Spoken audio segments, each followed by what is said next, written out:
आप सभी को मैथ्स एंटरटेनमेंट चैनल में स्वागत है। अब हमारा मैथ्स का पेपर है 4 तारीख को, ठीक है। 4 को मैथ्स का पेपर है। देखिए हमारे चैनल का नाम ही है मैथ्स एंटरटेनमेंट। यहाँ पे मैथ्स बिल्कुल ऐसे, मैथ्स के साथ सारे जगह तो मैथ्स को एज अ बोरिंग सब्जेक्ट माना जाता है और बताया जाता है कि मैथ्स सबसे डिफ़िकल्ट है। बट हम कहते हैं मैथ्स जो बनाने में मज़ा है ना यार, वो बाकी कोई विषय पढ़ने में मज़ा ही नहीं है, ठीक है। अगर जिस बच्चे को मैथ्स बनाने में मज़ा इंटरेस्ट आ गया ना, तो वो हर विषय सब्जेक्ट को आसानी से पढ़ सकता है। जिस कारण से हम अपने चैनल का नाम बहुत सोच समझ के मैथ्स एंटरटेनमेंट रखे हैं, ठीक है ना। और मैं उम्मीद भी करता हूँ कि आप सभी का मैथ्स का पेपर एकदम इंटरटेनमेंट के साथ ख़त्म करा दूंगा, बिल्कुल इंजॉय के साथ।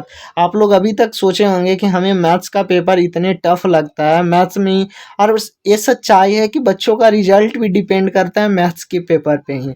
कुछ बच्चे तो पढ़ के बाकी पेपर एक दिन भी रट के पास कर जाते हैं, बट मैथ्स के पेपर में वो बेचारा फेल कर जाता है, ठीक है ना। ऐसा ऐसा हम इस बार सोच नहीं रहे हैं कि ऐसा किसी के साथ हो, क्योंकि हर बच्चा मेरे लिए इम्पोर्टेंट है इस बार, ठीक है। हर बच्चा का सपना मैं सोचा हूँ कि 400 प्लस है। मैं उसके लिए दिन रात मेहनत करने के लिए तैयार हूँ। आप सभी से भी रिक्वेस्ट है कि जो आपके पास सेंड किया जाता है ना, प्लीज़ आप उसे पढ़ने की कोशिश करिए। जैसे आपके साइंस के पेपर में हुआ, आपके पास जो कंटेंट भेजा गया था ना, सच्चाई है कि जो बच्चा सच में पढ़ा होगा ना, वो 60 नंबर से ज़्यादा ही किया होगा। जो 60 नंबर तो मेरे भेजे हुए से मैच कर गया था, जो क्वेश्चन मैंने दिया था, ठीक है। बाकी 10-15 नंबर बच्चा कुछ लिखने के लिए मेथड भी बताए थे यार। 10-15 नंबर ना मैच करे तो कैसे पेपर लिखते हैं। तो जो कंटेंट भेजा जाता है ना, उसे आप पढ़ने की कोशिश करिए, ठीक है। अब देखिए मैथ्स की इम्पोर्टेंट, सबसे पहले हम आपको शुरू में, वीडियो के शुरू में ही बता देता हूँ कि देखिए मैथ्स के इम्पॉर्टेंट क्वेश्चन में हम इम्पॉर्टेंट तो बता रहे हैं, लेकिन आप जब तक इसकी प्रैक्टिस नहीं करिएगा, पेपर में आपको इसमें ऐसा भी हो सकता है कि जो क्वेश्चन का पैटर्न है एक जैसा है, पूछने का क्वेश्चन एक जैसा है, बट उसमें डिजिट चेंज हो जाए, तो आप ये मत कहिएगा कि सर ये तो क्वेश्चन मैच ही नहीं किया, क्योंकि हम पहले ही आपको बता दे रहे हैं, ठीक है। और जो इस वीडियो के लास्ट तक बने रहेगा ना, उसे मैथ्स के बारे में सच्चाई पता चल जाएगा कि मैथ्स क्या है। मैथ्स कुछ नहीं होता है। हम तो कहते हैं कि बाकी सब विषय पढ़ना टफ होता है, मैथ्स पढ़ना आसान होता है, ठीक है। अगर मैथ्स बनाने में जो मज़ा है ना, वो और विषय पढ़ने में मज़ा ही नहीं है। ये हम गारंटी के साथ साबित कर सकते हैं।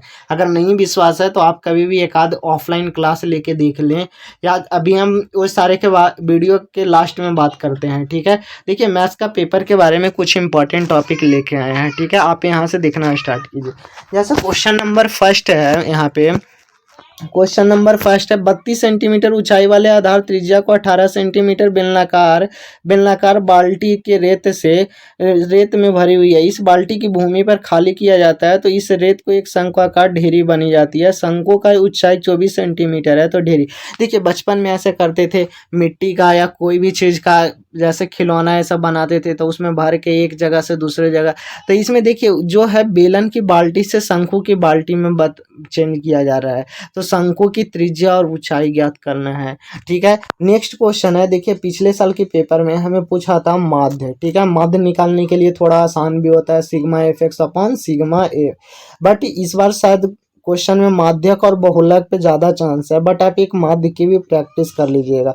जैसे क्वेश्चन में दिया हुआ है, आंकड़ों का माध्यक दिया गया है कितना, 525 है, और बारंबारताओं का योग 100 है, तो 100 और y की वैल्यू ज्ञात करना है। नीचे देखिए वर्ग और अंतराल दिया गया, वर्ग अंतराल क्लास इंटरवल है और फ्रीक्वेंसी दिया गया है, तो 100 और y की मान ज्ञात करना है, ठीक है। देखिए नेक्स्ट टाइप की क्वेश्चन पे बात करते हैं। हमें दिया गया है नेक्स्ट टाइप की क्वेश्चन, जैसे 6 सेंटीमीटर और 8 सेंटीमीटर त्रिज्या की धातुओं को 3 ठोस गोलों को पिघलाकर एक बड़ा ठोस, यानी 3 छोटे छोटे गोले को पिघलाकर एक बड़ा गोला बनाया जाता है, तो बड़े गोले की त्रिज्या ज्ञात करना है। तो क्या तीनों जो छोटे छोटे गोले होंगे उसका आयतन बड़े गोले के बराबर होगा, ठीक है। तो बड़े गोले का आयतन जब निकल जाएगा तो उसकी त्रिज्या निकाल लेंगे, ठीक है। नेक्स्ट टाइप की क्वेश्चन है, देखिए हमें अभाज्य गुणनखंड विधि से, क्या अभाज्य गुणनखंड विधि से प्राइम फैक्टराइजेशन मेथड से 96 और 404 का क्या निकालना है, HCF और LCM ज्ञात करना है।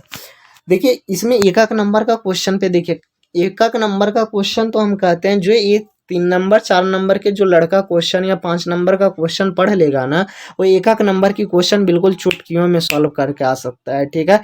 लेकिन रियलिटी है कि वो एक 5 नंबर 4 नंबर की क्वेश्चन ही नहीं पढ़ता है एक नंबर, क्योंकि ऑब्जेक्टिव देखिए सब्जेक्टिव से ही बनता है, ये सच्चाई है।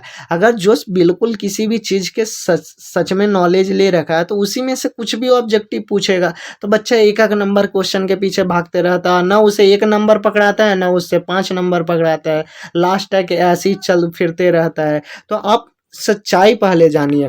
देखिए अगला जो क्वेश्चन है हमें दिया गया है, एपी के प्रथम 7 पदों का योग 49 है और प्रथम 17 पदों का योग 289 है, तो इसके प्रथम n पदों का योग ज्ञात करना है। यानी जो फर्स्ट 7 पद का योग है 49 है और अगले जो 17 पदों है उसका 289 है, तो उसका n पदों का योग ज्ञात करना है, ठीक है। जो सम ऑफ एपी होता है यानी n पदों का योग होता है, उस फॉर्मूले पे ये बनेगा, ठीक है। नेक्स्ट टाइप के क्वेश्चन पे देखिए बात करते हैं, जो पेपर में इसमें देखिए कभी अंडर रूट में सिद्ध करने के लिए आएगा cosec A minus cot A, but यहाँ पे कभी साइन ए आ जाए साइन ए, दोनों का बनाने का मेथड एक ही होगा, ठीक है। कभी यहाँ पे साइन ए आ जाएगा, ठीक है, कभी साइन ए आ जाएगा, ठीक है, कभी यहाँ पे 1 माइनस साइन ए बटे 1 plus cos A under root में आ जाएगा, तो यहाँ पे चेंज करने वाले अलग हो जाएगा, ठीक है। तो इस टाइप से आ सकता है, ठीक है। अब अगले जो टाइप का क्वेश्चन है देखिए यहाँ पे सेम वही है। देखिए एक 12 सेंटीमीटर और 15 सेंटीमीटर ऊंचाई वाले एक लंबवृत्तीय बेलन है, ठीक है, जिसके बेलन का आकार का बर्तन आइसक्रीम से भरा हुआ है। इस आइसक्रीम को 12 सेंटीमीटर और 6 सेंटीमीटर शंकुओं में भरा जाना है। देखिए जो बेलन है, बेलन में जो आइसक्रीम भरा हुआ है उसे शंकु छोटे छोटे शंकुओं में, जैसे आइसक्रीम बेचने वाला आता है तो देखते हैं उसके पास जो भरने वाला छोटा छोटा सा कुल्फी एक शंकुआकार हो गया और उसके पास जो मटेरियल रहता है वो एक बेलन जैसे बना रहता है, मान लीजिए बेलन उसमें से, तो वो कितने वैसे वैसे शंकु में भर सकता है। तो बेलन की आयतन बटे शंकु की आयतन, ठीक है, इस तरह से। जिसका ऊपरी सिरा अर्धगोलाकार है तो उस शंकुओं की संख्या ज्ञात करें जो आइसक्रीम से भरा जा सकता है। तो बात समझ में आया। नेक्स्ट टाइप की क्वेश्चन है हमें क्या ज्ञात करने के लिए, बहुलक। क्या बहुलक यानी मोड जिसे कहते हैं। देखिए बहुलक सबसे आसान होता है अगर इसके फॉर्मूले याद है तो क्लास इंटरवल और फ्रीक्वेंसी दिया गया, बहुलक ज्ञात करना है, ठीक है। नेक्स्ट टाइप की देखिए क्वेश्चन पे बात करते हैं, हमें फिर से वही प्राइम फैक्टराइजेशन मेथड से है, अभाज्य गुणनखंड विधि से क्या है, हमें HCF और LCM 6, 72 और 120 का निकालना है, ठीक है। हमें पेपर में एक बार आता है सिद्ध करने के लिए, हमें अपरिमेय तो रहेगा बट उसी को नाटक करवाएगा कि सिद्ध करके दिखाओ कि होता है कि नहीं। तो देखिए यहाँ पे सिद्ध कीजिए कि under root 3 minus under root 5 क्या है, अपरिमेय संख्या यानी इरेशनल नंबर सिद्ध करने के लिए आता है। नेक्स्ट टाइप की क्वेश्चन देखिए, ये जो है शून्यकों और शून्यांकों के बीच संबंधों के सत्यता ज्ञात करना है, ठीक है। 6x² माइनस 3 माइनस 7x दिया गया, शून्यकों को ज्ञात करना है और उसके शून्यकों और गुणांकों के बीच क्या करना है, सत्यता, यानी अल्फा और बीटा की वैल्यू ज्ञात करना है और alpha plus beta equal to minus b/a और alpha into beta equal to c/a साबित करके दिखाना है। उसके बाद देखिए नेक्स्ट टाइप का क्वेश्चन आपके पेपर में आ सकता है। देखिए ये सारे बच्चे कहता है बिल्कुल टफ है, लेकिन जो मेरे पास सच में पढ़ता है ना उसके लिए ये सारे क्वेश्चन बिल्कुल आसान होते हैं, क्योंकि उन्हें मैथ्स बिल्कुल इस तरह से पढ़ाया जाता है ना कि वो दूसरे बच्चों को बता सके, ठीक है। तो देखिए जो नेक्स्ट टाइप का क्वेश्चन है वो हमें इस तरह से चित्र में दिया गया, चित्र ABCD क्या है, समलंब चतुर्भुज है, ठीक है। उसके बाद दिया गया है AB पैरेलल DC है और EF पैरेलल AB है, तो हमें दिखाना है AE/AD equal to BF upon FC है। तो इसमें थेल्स पर में लगता है, ठीक है, यहाँ से इसकी ए लाइन A से C को मिला देते हैं, ठीक है, तो इससे थेल्स पर में बनता है AE अपॉन इस तरह से। तो अगला देखिए जो सेम टाइप की क्वेश्चन है, पेपर में हमेशा ये जो क्षेत्रमिति यानी मेंसुरेशन से क्वेश्चन आएगा उसमें एक आकृति से दूसरे आकृति में बदलने के लिए। देखिए क्वेश्चन दिया गया है 4.2 सेंटीमीटर धातु की एक गोले को पिघलाकर 6 सेंटीमीटर त्रिज्या के एक बेलन में ढाला जाता है। एक गोला से बेलन के रूप में ढाला जाता है, तो बेलन की ऊंचाई ज्ञात करना है। हम तो कह रहे हैं इसमें एक डायग्राम से दूसरे डायग्राम में बस फॉर्मूले याद होना चाहिए। अगले क्वेश्चन आता है जैसे cos थीटा इक्वल टू 12/13 है, ठीक है, तो cot theta plus cosec theta, इसमें कुछ भी आ सकता है, ठीक है। कभी ऐसा भी आता है sin थीटा इक्वल टू 4/5, तो sin अति cos tan a का मान ज्ञात करें, ठीक है। तो इसमें बनाने का मेथड एक ही हुआ है, ठीक है, लेकिन यहाँ पे नंबर चेंज हो सकता है बाबू, ये सच्चाई है, मैथ्स की पेपर में ये सच्चाई होता है। हम टाइप्स को बता रहे हैं, लेकिन ये भी बता रहे हैं कि इतने क्वेश्चन की आप प्रैक्टिस अगर सच में कर लेते हैं ना, तो मैथ्स के क्वेश्चन में एक भी नंबर नहीं मतलब एक भी नंबर आपसे नहीं छूटने का, एक गारंटी के साथ कह रहा हूँ, ठीक है। आपको फिर से मैथ्स की वीडियो बनाऊंगा पेपर होने के बाद, ठीक है, उसमें भी सच्चाई बताऊंगा, लेकिन हाँ ये सारे क्वेश्चन को बनाने का मेथड आपको पता होना चाहिए। देखिए जो निर्देशांक ज्यामिति है ना, हमारे निर्देशांक ज्यामिति से पेपर में 6 से 7 नंबर की क्वेश्चन आते हैं, वो बिल्कुल आसान होता है। 2 क्वेश्चन तो दूरी सूत्र से ही है, ठीक है। जैसे यहाँ पे क्वेश्चन दिया गया है, वाई अक्ष पे वह बिंदु ज्ञात कीजिए, वाई अक्ष पे वह बिंदु ज्ञात कीजिए जो बिंदुओं 6, 5 और -4 और 3 से क्या है, समदूरस्थ है। यानी वाई अक्ष पे वह बिंदु ज्ञात करना है जो इतना इतना से, तो वाई अक्ष पे कोई भी बिंदु क्या होगा जिसका वाई नियामक क्या हो जाएगा, 0 हो जाएगा, और एक्स नियामक उस पे होगा, यानी एक्स और क्या हो जाएगा, 0, ठीक है। एक्स 0 वाई अक्ष पे कोई भी बिंदु होगा, ठीक है। अगला जो है देखिए यहाँ पे क्वेश्चन में बिंदुओं 4, -1 और -2, -3 को जोड़ने वाले रेखाखंड के मध्य बिंदु का निर्देशांक, मध्य बिंदु का निर्देशांक क्या होता है निकालने के लिए, x1 plus x2 plus x2 बटे दो, ऐसी y1 प्लस y2 बटे 2, ठीक है। तो मध्य बिंदु का निर्देशांक निकालने के लिए हो जाता है, ठीक है। अगला जो क्वेश्चन है, 2 खिलाड़ी संगीता और रेशमा टेनिस की एक मैच खेलते हैं, यह ज्ञात कीजिए कि संगीता द्वारा मैच जीतने की प्रायिकता इतना है, तो रेशमा, इसमें कुछ भी पूछ सकता है, किसी एक के मैच जीतने की प्रायिकता दे देगा, दूसरे के निकालने की। तो देखिए जो भी होगा, एक की जीतने की प्रायिकता तो दूसरे की जीतने की प्रायिकता 1 माइनस जो रहेगा यहाँ पे नंबर, यानी हमेशा एक में से उस वैल्यू को क्या करते हैं, घटाते हैं। या पेपर में आता है कभी कभी थैले में से 3 लाल गेंद दिया हुआ है, देखिए क्या है, 3 लाल गेंद है और 5 काली गेंद है, ठीक है। तो इस थैले में से एक गेंद या दृक्चा निकाला जाता है, तो प्रायिकता ज्ञात करना है, ठीक है।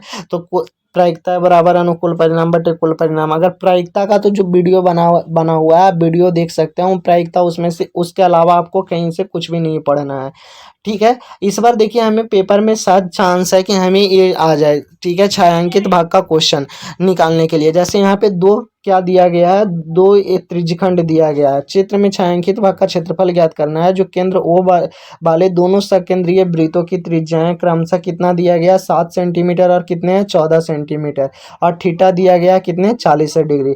तो त्रिज्यखंड का क्षेत्रफल क्या होता है, थीटा बटे 360 गुने पाई आर स्क्वायर। तो बड़े त्रिज्यखंड ओ ए सी में से किसको माइनस कर लेंगे, ओ बी डी को।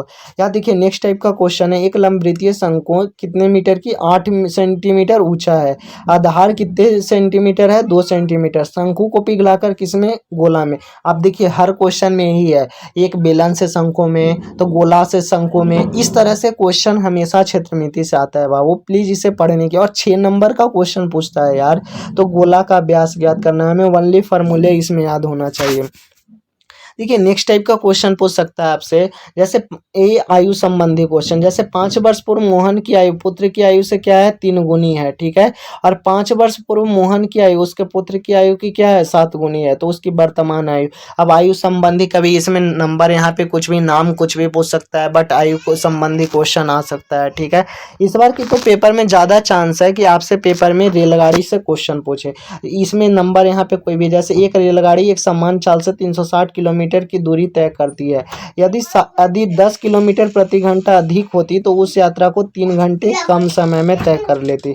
तो रेलगाड़ी की क्या ज्ञात करना है, चाल ज्ञात करना है, ठीक है। तो यहाँ पे नंबर कोई भी चेंज हो सकता है, बट हमें 1 घंटे, यही किसी में 1 घंटे कम लेगा, किसी में 2 घंटे ज़्यादा लेगा, चाल के ऊपर कभी 10 किलोमीटर बढ़ा देगा, कभी 5 किलोमीटर। तो हमें बनाने की मेथड, हम हर बार एक ही क्वेश्चन को बता रहे हैं, एक ही बात को बता रहे हैं, हमें मैथ्स में बनाने की तरीके पता होना चाहिए। बिल्कुल मैथ्स में बिल्कुल 80 में से 80 करके आएंगे, ये वादा है हमारा।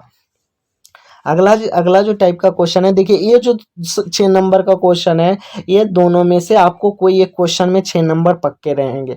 देखिए 7 मीटर ऊंचे भवन के शिखर से एक टावर के शिखर का उन्नयन कोण 60 डिग्री है, इसके पाद का अवनमन कोण 45 डिग्री है। तो टावर की क्या ज्ञात करना है, ऊंचाई ज्ञात करना है, ठीक है। तो हमें क्या ज्ञात करना है, टावर की ऊंचाई ज्ञात करना है। या मीनार के आधार से एक सरल रेखा में 100 मीटर और 150 मीटर की दूरी पे स्थित 2 बिंदुओं मीनार के शिखर के उन्नयन कोण पूरक कोण है। तो सिद्ध करना है कि मीनार की ऊंचाई कितने मीटर होगा, 50√6 मीटर होगा। ठीक है, और इसमें एक और ऊंचाई और दूरी से क्वेश्चन आता है, तीन में से कोई एक क्वेश्चन, ये दो है और एक और क्वेश्चन। देखिए ऊंचाई और दूरी पे भी वीडियो बना दिया गया है। ठीक है, आप चैनल पे जाएं, मैथ्स एंटरटेनमेंट चैनल पे सर्च करें, उसमें हाइट एंड डिस्टेंस प्रॉब्लम पे जिस पे लिखा गया 6 नंबर पक्के, उसमें दो क्वेश्चन बताया गया है। हमें नहीं लगता कि वो दोनों के अलावा कोई इस बार पेपर में पूछा जाए। ठीक है, अगला जो क्वेश्चन है, देखिए सिद्ध कीजिए कि दो समरूप त्रिभुजों का क्षेत्रफल, दो समरूप त्रिभुजों का क्षेत्रफल उनकी संगत माध्यिकाओं के अनुपात के वर्गों के बराबर होता है। दो समरूप त्रिभुज है जिसके क्षेत्रफलों का अनुपात सिद्ध करके बताना है संगत माध्यिकाओं के अनुपात के बराबर होता है। यहाँ नेक्स्ट क्वेश्चन हमें बताना है, जैसे क्वेश्चन लिया गया, संलग्न चित्र दिया गया, ए बी सी डी दिया गया, ए बी सी डी, जिसके ए बी सी डी के अंदर क्या स्थित है, तो ओ है, और सिद्ध करके दिखाना है कि O B square plus O D square equal to A square plus O C square. और ये बिल्कुल आसान है, पाइथागोरस प्रमेय से हम सिद्ध करके बिल्कुल आप लोग को बता सकते हैं कितने आसान है, क्योंकि मैथ्स मेरे लिए सबसे आसान है और हर बच्चे के लिए जो भी मेरे पास पढ़ता है उसके लिए मैथ्स बिल्कुल आसान है। ठीक है, ये हम गारंटी के साथ कहते हैं। ठीक है, अगले क्वेश्चन है, देखिए समानांतर श्रेणी एपी का प्रथम 22 पद का योग दिया गया है, डी दिया गया और 22वां पद 149 है। अब देखिए एपी में कभी ऐसा भी आता है, AP equal to 1 2 3 dot dot dot का 10वां पद ज्ञात करें, या एपी के 1 2 3 डॉट डॉट डॉट का प्रथम 22 पदों का योग ज्ञात करें, इस टाइप से। ठीक है, अगले जो इसमें से आता है सिद्ध करने के लिए त्रिकोणमिति से, देखिए दिया गया है कॉस कॉस कॉस ए बटे 1 प्लस साइन ए प्लस 1 प्लस साइन ए बटे कॉस ए इक्वल टू क्या दिया गया है, 2 सेक ए, या सेक ए प्लस टेन ए का होल स्क्वायर बराबर 1 प्लस साइन ए बटे 1 माइनस साइन ए। देखिए इस हमें लगता है कि इस बार ये दोनों क्वेश्चन में से कोई शायद एक क्वेश्चन, इसमें देखिए कभी कभी क्वेश्चन का पैटर्न चेंज कर देता है, ऊपर साइन ए दे देगा, नीचे में 1 प्लस कॉस ए दे देगा, ऐसे यहाँ पे दे देगा साइन ए और नीचे में दे देगा 1, ऊपर में दे देगा 1 प्लस कॉस ए और नीचे में दे देगा साइन ए, और यहाँ पे सिद्ध करने के लिए कुछ और दे देगा। तो हमें सब क्वेश्चन में एक ही बात कर रहे हैं, बनाने का मेथड पता होना चाहिए। अगले क्वेश्चन है, देखिए उस बिंदु का निर्देशांक ज्ञात कीजिए जो बिंदुओं 6-9 और 4-6 को मिलाने वाली रेखाखंड को 3:4 में अंतर विभाजित करती है। अंतर विभाजित यानी विभाजन सूत्र लग रहा है क्या, m1x2 प्लस m2x1 बटे m1 प्लस m2 और m1y2 प्लस m2y1 बटे m1 प्लस m2। उस सूत्र से हम क्या कर सकते हैं, उस बिंदु का निर्देशांक ज्ञात कर सकते हैं। अगला जो क्वेश्चन है, देखिए हमें दिया गया है क्वेश्चन में कि हमें क्या चतुर्भुज के शीर्ष दिया गया है, 1 1 7 -3 12 और 2 7 21 चतुर्भुज के शीर्षों का निर्देशांक है। तो सिद्ध कीजिए कि चतुर्भुज का क्षेत्रफल 132, कभी सिद्ध करने के लिए दे देगा, कभी हमें उसमें ज्ञात करने के लिए दे देगा। ठीक है, और यहाँ पे नंबर चेंज हो सकता है भाई, ऐसा हो सकता है। ठीक है, तो चतुर्भुज का क्षेत्रफल, चतुर्भुज किस तरह से, मान लीजिए कि ये क्या बन रहा है, दो तरह का एक चतुर्भुज बना है। ठीक है, तो इसमें इस तरह से बीच से दो त्रिभुज, एक त्रिभुज और एक त्रिभुज ये बन गया, तो एक त्रिभुज का क्षेत्रफल प्लस एक त्रिभुज का क्षेत्रफल निकाल लेंगे तो क्या हो जाएगा, चतुर्भुज का क्षेत्रफल होगा। ठीक है, और त्रिभुज का क्षेत्रफल क्या होता है, 1/2 into x1 y2 minus y3 plus x2 y3 minus y1 plus x3 y1 minus y2। ठीक है, ये क्या होता है, त्रिभुज का क्षेत्रफल निकालने का फॉर्मूला होता है। ठीक है, अब देखिए जो नेक्स्ट टाइप का क्वेश्चन है वो यहाँ पे देखिए, हमें क्वेश्चन में दिया गया tan a plus B equal to क्या दिया गया, √3, और tan a minus B equal to क्या दिया गया, 1/√3। तो a और b का क्या ज्ञात करना है, मान ज्ञात करना है। नेक्स्ट टाइप का क्वेश्चन है, हमें ए बी सी डी क्या दिया गया, समलंब है जिसमें ए बी समानांतर डी सी है और इसके विकर्ण परस्पर ओ बिंदु पे प्रतिच्छेद कर रहा है, तो ए ओ बटे बी ओ इक्वल टू सी ओ अब बटे डी ओ दिया गया है। नेक्स्ट टाइप का क्वेश्चन है, देखिए फिर से हम यहाँ पे लिए हैं आंतरिक, हमें दिया गया है उस बिंदु का निर्देशांक ज्ञात करना है जो बिंदुओं 4-3 और 8-5 को जोड़ने वाली रेखाखंड को क्या करता है, 3:1 में क्या करता है, अंतः विभाजित करता है। यानी इस बार हमें बिंदु का जो बीच वाले बिंदु विभाजित कर रहा है उसका हमें क्या ज्ञात करना है, निर्देशांक ज्ञात करना है। नेक्स्ट टाइप का क्वेश्चन लिया है यहाँ पे, जैसे बामन प्रकार के बामन पत्तों की अच्छी प्रकार से फेंटी गई ताश की गड्डी में से एक पत्ता निकाला जाता है तो लाल रंग के तस्वीर वाला पत्ता। देखिए प्रायिकता का भी वीडियो बना हुआ है, आप चैनल पे जाके सर्च कर सकते हैं। प्रायिकता बिल्कुल वहां से एक भी नंबर नहीं छूट सकता है। या एक पासे को एक बार फेंका जाता है तो एक सम संख्या आने की प्रायिकता ज्ञात करें। अगला जो क्वेश्चन आ सकता है आपको यूक्लिड विभाजन एल्गोरिथम से किसके किसके बीच 135 और 225 इसके बीच कुछ भी नंबर चेंज हो सकता है, बट यूक्लिड विभाजन से हमें क्या मस्सा निकालने के लिए आ सकता है। फिर देखिए नेक्स्ट टाइप का क्वेश्चन है, एक समकोण त्रिभुज की ऊंचाई इसके आधार से क्या है 7 सेंटीमीटर कम है, कर्ण 13 सेंटीमीटर है, तो क्या करना है, अन्य दो भुजाओं को क्या करना है, ज्ञात करना है। ठीक है, देखिए नेक्स्ट टाइप का क्वेश्चन हमें पेपर में आ सकता है। हमें देखिए इसमें पता है निर्देशांक ज्यामिति से कभी समकोण त्रिभुज के शीर्ष सिद्ध करने के लिए आएगा, कभी समद्विबाहु त्रिभुज के शीर्ष सिद्ध करने के लिए आएगा, कभी संरेख सिद्ध करने के लिए आएगा। हम सब में दूरी ही निकालेंगे यार। जैसे यहाँ पे 3 बिंदु है तो ए बी बराबर ए बी निकाल लेंगे, बी सी निकाल लेंगे और सी ए निकाल लेंगे। ठीक है, समकोण त्रिभुज में क्या होता है, कोई दो भुजाओं के वर्गों का स्क्वायर तीसरी भुजा के वर्ग की क्या होता है, बराबर होता है। समद्विबाहु में क्या होता है, कोई दो भुजा क्या होती है, बराबर होती है। संरेख में क्या होता है, कोई एक भुजा बराबर क्या होता है, दो भुजाओं के योग के बराबर होता है। तो सब में दूरी सूत्र ही लगाएंगे। देखिए पेपर में कुछ भी आए तो आप ये मत कहिएगा कि मेरे को नहीं बताया गया, क्योंकि हम यहाँ पे सारे कॉन्सेप्ट बता देंगे। समकोण त्रिभुज में आपको क्या होगा, कोई एक भुजा का वर्ग का स्क्वायर कोई दो भुजाओं के वर्गों के स्क्वायर के बराबर होगा। समद्विबाहु में जब दूरी सूत्र से कोई दो भुजा निकालेंगे ना तो वो दोनों क्या होना चाहिए, बराबर होना चाहिए। संरेखित सिद्ध करने के लिए आएगा ना तो कोई एक भुजा बराबर दो भुजाओं के योग के क्या होगा, बराबर होगा। हमें पेपर में कभी कभी क्या आता है, ग्राफीय विधि से हल करने के लिए, जैसे 2x + y = 6 दिया गया है और x - 2y + 2 = क्या दिया गया है, 0 दिया गया है। तो ग्राफीय विधि से हल करने के लिए है। देखिए नेक्स्ट टाइप का क्वेश्चन है, जैसे y का मान ज्ञात करने के लिए हमें p और q दिया गया और p q के बीच की दूरी दिया गया 10 मात्रक है, तो हमें y का मान ज्ञात करना है। देखिए फिर से दिया गया k का मान ज्ञात कीजिए, k का मान ज्ञात कीजिए जिसमें बिंदु a 2 3 b 4 k और c 6 - 3 क्या है, संरेखी है। तो संरेखी इसमें देखिए त्रिभुज का क्षेत्रफल लगेगा। जब बिंदु संरेखी यानी कोलिनियर होता है तो एंगल जो एरिया ऑफ ट्रायंगल होता है यानी त्रिभुज का क्षेत्रफल वो क्या होता है, 0 होता है। तो उससे ये बनेगा। अगला जो क्वेश्चन है देखिए एक त्रिभुज दिया गया है, एक त्रिभुज ABC है जिसकी भुजा BC पे एक बिंदु D इस प्रकार स्थित है कि angle ADC = angle BAC।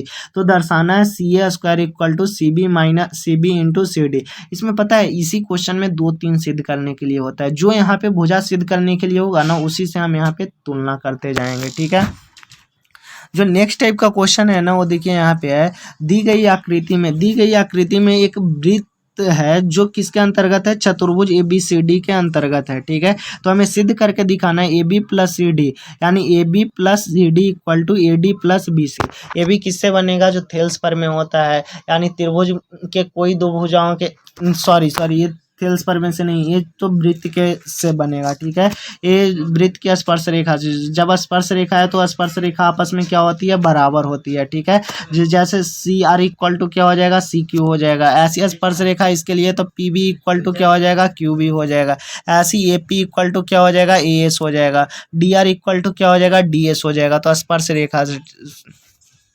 Next type का क्वेश्चन हमें आता है, जैसे देखिए 4 सेंटीमीटर और 6 सेंटीमीटर भुजाओं वाले एक त्रिभुज की रचना करना है। इसके समरूप एक अन्य त्रिभुज की रचना करना है जिसकी भुजाएं संगत भुजाएं के क्या है, 2/3 गुनी है। या क्वेश्चन में पूछा जा सकता है शंकु के चिन्ह अगर इससे आएगा अति तो हमें दिया गया 45 सेंटीमीटर क्या है, ऊंचा है और दोनों सिरों की त्रिज्याएं 28 और 8 सेंटीमीटर है। तो इसके आयतन और क्या ज्ञात करना है, वक्र पृष्ठ क्षेत्रफल ज्ञात करना है। ठीक है, नेक्स्ट टाइप का क्वेश्चन आ सकता है, देखिए फिर से वही है 4.2 सेंटीमीटर, सॉरी ये तो क्वेश्चन पीछे भी रिपीट किया है, गोले में ढाला जाता है। ठीक है, अगले जो क्वेश्चन है देखिए यहाँ पे बहुलक के बारे में हमें बहुलक ज्ञात करना है। वर्ग अंतराल और बारंबारता दिया गया है। ठीक है, यहाँ पे 61 बारंबारता है। ठीक है, अब जो नेक्स्ट टाइप का क्वेश्चन है देखिए, अब जो नेक्स्ट टाइप का क्वेश्चन की बात कर रहे हूँ, एकक नंबर। अगर आप इतने क्वेश्चन की तैयारी करते हैं ना तो हमें नहीं लगता कि उसमें से एक भी एकक नंबर का, क्योंकि एकक नंबर की क्वेश्चन कहाँ से पूछेगा यार, जब हमें ये है जो अगर हमें थ्योरी कॉन्सेप्ट पता है उसी से तो एक एक नंबर पूछेगा। ऐसा तो नहीं ना कि मैथ्स की पेपर है तो साइंस की पेपर से एक एक नंबर पूछ देगा। और ऐसा नहीं हमें है कि जितने हम क्वेश्चन यहाँ पे लिए हैं, अगर आप इस क्वेश्चन की प्रैक्टिस कर लेते हैं ना तो हम गारंटी के साथ कहते हैं कि आपको एक एक नंबर की क्वेश्चन नहीं छूटने का, ठीक है। अब देखिए मैथ्स की क्वेश्चन में सबसे ज़्यादा प्रैक्टिस मांगता है, ठीक है। आप इसमें कोई भी पेपर रट के नहीं कर सकते हैं यार, आप जितना ज़्यादा हो सके आप इसे बनाने की कोशिश कीजिए। देखिए हम आप लोग से एक बात बता रहे हैं कि हमारा ऑफलाइन बैच सुबह 7 से 10 चलती है, ठीक है। 7 से देखिए मैथ्स की सुबह 7 से हमारे पास 10 बजे तक करता है। अगर आपको कितना भी दूर है ना, हम कर रहे हैं कि मैथ्स में मैं गारंटी के साथ आप 2 या 3 दिन, आपके पास 3 दिन का टाइम है, आप वो क्लास को लेने की कोशिश करिए, ठीक है ना। क्योंकि मैथ्स में क्वेश्चन तो हम इम्पॉर्टेंट बता दिए, आप इसकी प्रैक्टिस कहाँ से करिएगा ये तो हमें नहीं पता है। आप देखिए जब तक आप इस क्वेश्चन को प्रैक्टिस नहीं ना करिएगा वो भी एक सही बेस है, क्योंकि मैथ्स की क्वेश्चन में आपको प्रैक्टिस हर क्वेश्चन का कॉन्सेप्ट क्लियर होना चाहिए। हमें क्वेश्चन, क्योंकि हमारा मेन जो हम पढ़ाते हैं, मेन मेरा सब्जेक्ट है वो मैथ्स पढ़ाते हैं, मैथ्स और साइंस पढ़ाते हैं, ठीक है ना। और मैथ्स को नाम भी शुरू में बताएं, हमारे चैनल का नाम भी है मैथ्स एंटरटेनमेंट। बच्चा बच्चा हमारे पास का मैथ्स कॉन्सेप्ट क्लियर करता है, ठीक है ना। हर क्वेश्चन को इस तरह से बताया जाता है ताकि वो क्वेश्चन दूसरे को सही से बताए। नहीं तो आप वीडियो 2 वीडियो या 3 वीडियो मैथ्स के ऊपर बनाया गया, आप वहाँ से वीडियो समझ ले सकते हैं। आपको जो भी मैथ्स का एग्जाम्पल बताएगा डेली लाइफ से रिलेटेड बताया जाएगा। तो आप 2 से 3 दिन का अरेंजमेंट करने की कोशिश कीजिए। आपको अगर कहीं भी दूर भी पड़ता है, मान लीजिए आप उधर सहसपुर साइड के बच्चे हैं या इधर सिल्ला कोई के GIC स्कूल के बच्चे हैं, अगर आप थोड़ी सी कष्ट करते हैं, क्योंकि हमें ज़िंदगी में एक ही बार 10वीं का पेपर देना होता है यार, एक बार, और बस मैथ्स की पेपर अगर पास कर गए ना तो सारे पेपर पास कर सकते हैं, ऐसा हम कह रहे हैं, ठीक है। ऐसा हम कह रहे हैं, अगर मैथ्स की पेपर पास हैं तो सारी पेपर आसानी से पास कर सकते हैं। तो 2 से 3 दिन की आप व्यवस्था करने की कोशिश कीजिए। आप घर से परमिशन लीजिए, सुबह 7 से 10 बजे तक बैच चलती है 10वीं क्लास का ओनली। अभी कम से कम मेरे पास 10वीं का 15 से 20 बच्चे पढ़ते हैं, ठीक है, ऑफलाइन बैच में। तो आप भी उस लाभ को उठाने की कोशिश कीजिए। 2 से 3 दिन ही आपसे मांगा जा रहा है। आपसे ये नहीं पूछा जाएगा कि आपने साल भर क्या किया, आपका रिजल्ट ही बताएगा कि आपने साल भर क्या किया। उस रिजल्ट को अभी भी बेहतर बना सकते हैं। 2 पेपर तो अच्छे सारे के निकले, मैथ्स की पेपर आप अच्छे निकाल लीजिए, बाकी का 2 पेपर फिर मेरे ऊपर छोड़ दीजिए। मैथ्स की पेपर में आप जितना ज़्यादा प्रैक्टिस करिएगा उतने अच्छे नंबर लाइएगा, क्योंकि कोई भी टीचर आपको बता सकता है इंपॉर्टेंट। आपको वहाँ पे वैल्यू कैलकुलेशन, जोड़ घटाव गुना भाग आपको खुद करना होगा, हर क्वेश्चन में ये करना ही पड़ता है, ठीक है ना। तो आप जितना ज़्यादा हो सके आप अरेंज करने की कोशिश कीजिए और आने की कोशिश कीजिए, ठीक है ना। उम्मीद करता हूँ कि आपको ये वीडियो बहुत ज़्यादा समझ में आया होगा। आप जितना ज़्यादा हो सके इसे शेयर करने की कोशिश कीजिए, और आप चैनल पे नए हैं तो please like, share and comments ज़रूर कीजिए कि आपको ये वीडियो कैसा लगा, ठीक है। और आप लोग का जितना ज़्यादा कमेंट्स आएगा कि अगर ये सारे टॉपिक को ऑनलाइन ही कवर कराया जाए, अगर आप लोग आने में सक्षम नहीं है, आ नहीं सकते हैं, तो आप लोग को अगर कमेंट्स जितना ज़्यादा हो सके आएगा उतना ज़्यादा हमें वो मोटिवेशनल मिलेगा कि हमारा वीडियो बच्चों को काम आ रहा है, ठीक है। तो हम सोचेंगे कि जो मेन टॉपिक है उस पर जो बच्चों को नहीं समझ में आता उस पर अगर मेरे पास टाइम होगा तो मैं वीडियो बनाने की कोशिश करूंगा, ठीक है ना। तो आप लोग, लेकिन मैं ज़्यादा कुछ बता रहा है कि अगर आप लोग आ सकते हैं तो आप प्लीज़ आने की कोशिश कीजिए, क्योंकि 2 दिन ही आपके पास 2 दिन का टाइम और बचा है। कल ऐसे भी 1 तारीख हो जाएगा, ठीक है। तो 2 या 3 4 5 को तो पेपर ही लिखना है। तो मैथ्स की पेपर आप निकाल लो, बाकी पेपर मैं निकलवा दूंगा, ये गारंटी है, ठीक है। मिलते हैं नेक्स्ट वीडियो में। जय हिंद मेरे प्यारे दोस्तों।